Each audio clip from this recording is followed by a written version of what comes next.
Wouldn't that be a good thing? And it's happening. Private road builders are doing it. They built this double-decker underground highway in Paris. It will now take them 10 minutes for a journey that used to take 45 minutes. 350 cameras watch for traffic delays or accidents. Any incident is detected in less than 10 seconds. Once the camera detects a problem, they rush to tow the obstacle away, so traffic keeps moving. They do the same thing in California, too, at least on one highway. One lane blocked, I'll be in rough in these downtown plaza. Here, instead of building a brand new road, they added 2 lanes in the middle of Highway 91. Drivers can choose to use them or not. If you want to go this fast, you have to pay. Different amounts depending on the time of day.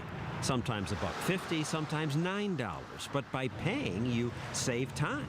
Traffic moves, and for some people, time is money. Were these traffic speeding innovations created by governments? No. Again, they were created and paid for by private road builders.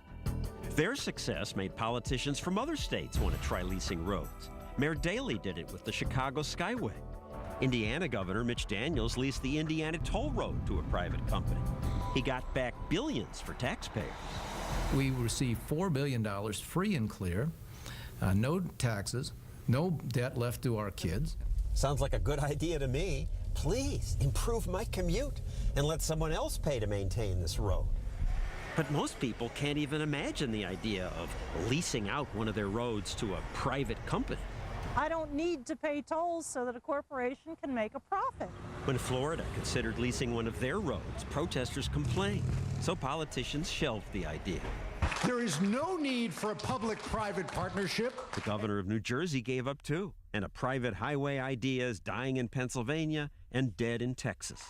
Now, billions in stimulus spending is supposed to fix up decrepit and overly congested roads, but why is Washington rushing in to do something that private companies do better and pay for the privilege? Privatizing existing taxpayer infrastructure is not a solution for anybody. Congressman Peter DeFazio is one of many who opposes leasing public roads to private companies. He says what Governor Daniels did is wrong. He made money for the taxpayer. What's wrong No, he didn't. Money that the people of Indiana could have had in the future is going to go to a private company. What money? The toll road was losing money. If you couldn't make money running the toll road, how can this private company do it? Your first insurance that they're going to run a better road than the politicians did is if they don't, people won't drive on it and they'll lose a lot of money. They have every incentive to make traffic flow swiftly, to make that drive as pleasant and safe as possible. Private owners have an incentive to maintain the road. Government bureaucracies have let the highway system decay. No, if you have toll roads, the toll authority, if properly run, can meet all of those requirements. But do they? Still have, well, I can't account for the crummy government in Indiana or Pennsylvania, but they could run them better. They could run them just as well as the private sector, because the private sector runs it well and makes a profit. Exactly my point, says Governor Daniels. Frankly, when government runs things, it's a monopoly and it has no competition and there's no upside to doing a lot better job. That's why we didn't have, until this new situation, electronic tolling. People were still stopping, chucking nickels and quarters into baskets. Politicians never run things well. And sometimes they're really bad at doing things. Government road building has created some of the biggest boondoggles of all time. The Big Dig in Boston took 10 years to complete and cost more than twice as much as it was supposed to.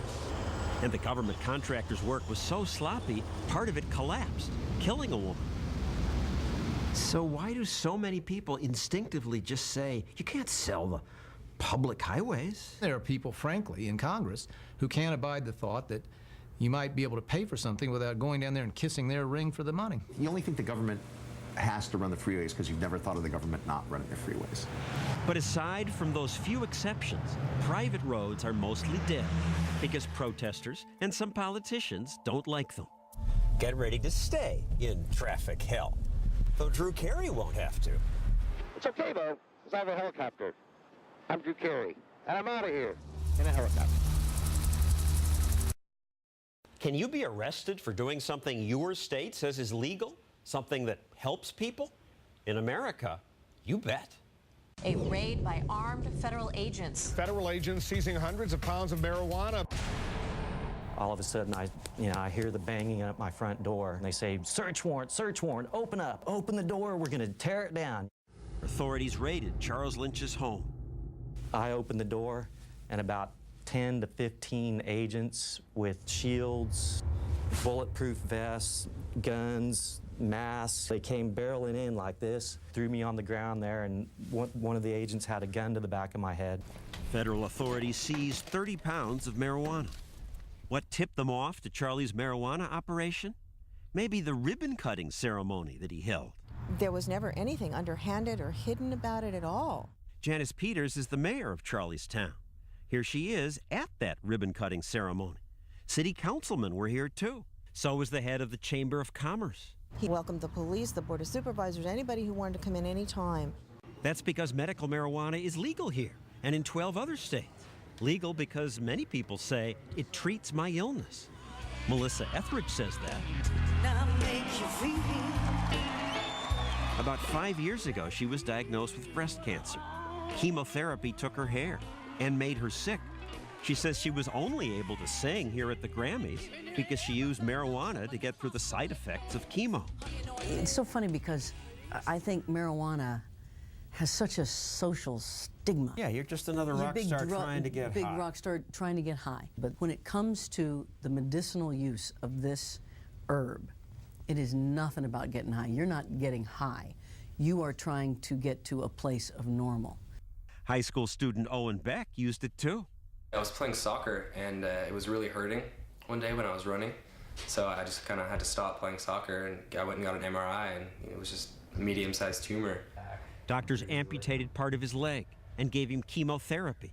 That gave him nasty side effects. It destroys your appetite, and then whatever you can eat, you throw up. Medicines that were supposed to help him didn't, says his mom. All those pills that we had, nothing was helping him. The pills Melissa Etheridge got from her doctor didn't work either. She points out that chemo meant to kill cancer also kills other things. It's like putting acid in your body. You lose your hair everywhere. You lose your strength. You have absolutely no strength. And those pills to treat the side effects have their own side effects. Take the one drug for pain that makes you constipated. So then you have to take the drug that helps you not be constipated. But that drug, you get diarrhea, and so you have to take another drug. So her doctor, like Owens, recommended marijuana. I had a choice. All these drugs and all these side effects. Or I could take one remedy that takes care of all of the... And it did? And it did. Here in California, there are hundreds of these marijuana dispensaries. For people who don't want to smoke the drug, they put it in ice cream and chocolate and drinks. And the state of California says if a doctor recommends that you use this, it's perfectly legal. These places have become an accepted part of California culture. Still, it's odd to smell marijuana in a well-lit store that takes credit cards. Smell that smell? It's the smell of freedom. But in Morro Bay, California, the local sheriff didn't like Lynch's dispensary. It is not in the best interest of a community. California may have legalized medical marijuana, says the sheriff, but we didn't legalize selling it. Charlie Lynch was making a profit off of selling marijuana. He was helping people. Well, you're making an assumption that he's helping people. He was primarily helping himself. Now, it's true that some dispensaries have sold marijuana to people who weren't sick. So the sheriff's office staked out Charlie's business. They sent in undercover sheriff's deputies to go encourage Charlie to break the federal law. John Luttrell and Reuven Cohen are Charlie's lawyers. In every case, what they found was that his employees always verified doctors' recommendations. No one could manage to get anybody, Charlie or anyone that Charlie was working with, to dispense marijuana in a way that violated state law. So after a year, the sheriff handed the case over to the federal government's DEA. California may have legalized medical marijuana, but U.S. law calls marijuana a Schedule I narcotic, the same as heroin. Marijuana under federal law is a more serious narcotic than crack cocaine. These protesters argued that Lynch shouldn't be prosecuted, but authorities hauled him into federal court, where he was convicted. Not surprising, since his lawyers were not allowed to even mention to the jury that medical marijuana is legal in their state, or that it's helped people like Owen. We couldn't say medical marijuana. It's complete bull. but it's the bull that we live in. You know, it just seems so unfair what they've done to me. Charlie's life has been destroyed. He's now bankrupt. I've had friends that they're scared to even talk to me, you know. I had a girlfriend that left me. In 10 days, Lynch will be sentenced. He faces up to 100 years in federal prison.